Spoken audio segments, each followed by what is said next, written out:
سابق وزیر خزانہ مفتہ اسماعیل نے کہا ہے کہ انٹرنیٹ پر بندی سے ملک کو معاشی نقصان ہو رہا ہے۔ انٹرنیٹ پر پابندی اور انٹرنیٹ کے ذریعے تجارت ایک ساتھ نہیں ہو سکتی۔ مفتہ اسماعیل کا مزید کہنا تھا کہ انٹرنیٹ پر بندش کی وجہ سے فری لانسر وی پی این رجسٹر نہیں کر سکتے، جس سے ان کی نوکری یا کنٹریکٹ ہاتھ سے نکل جاتا ہے۔ دو چیزیں ایک ساتھ نہیں ہو سکتی۔ انٹرنیٹ پر پابندی اور انٹرنیٹ کے ذریعے تجارت ایک ساتھ نہیں ہو سکتے۔ مفتہ اسماعیل کا کہنا تھا کہ اگر حکومت ہمارے بچوں پر انٹرنیٹ کی پابندیاں لگا رہی ہے تو پھر ان کے لیے حکومت نے رکھا کیا ہے؟ ان کو پاکستان میں نوکریاں نہیں ملتی تو وہ انٹرنیٹ کے ذریعے فری لانسر کی جاب کرتے ہیں۔ جن کو ویزا نہیں ملتا وہ گھر بیٹھے پیسہ کماتے ہیں۔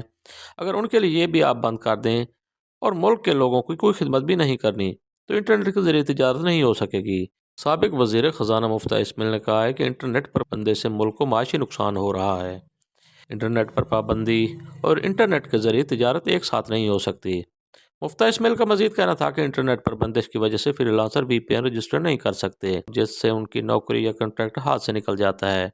دو چیزیں ایک ساتھ نہیں ہو سکتی۔ انٹرنیٹ پر پابندی اور انٹرنیٹ کے ذریعے تجارت ایک ساتھ نہیں ہو سکتے۔ مفتہ اسماعیل کا کہنا تھا کہ اگر حکومت ہمارے بچوں پر انٹرنیٹ کی پابندیاں لگا رہی ہے تو پھر ان کے لیے حکومت نے رکھا کیا ہے؟ ان کو پاکستان میں نوکریاں نہیں ملتی تو وہ انٹرنیٹ کے ذریعے فری لانسر کی جاب کرتے ہیں۔ جن کو ویزا نہیں ملتا وہ گھر بیٹھے پیسہ کماتے ہیں۔ اگر ان کے لیے یہ بھی آپ بند کر دیں اور ملک کے لوگوں کی کوئی خدمت بھی نہیں کرنی تو انٹرنیٹ کے ذریعے تجارت نہیں ہو سکے گی۔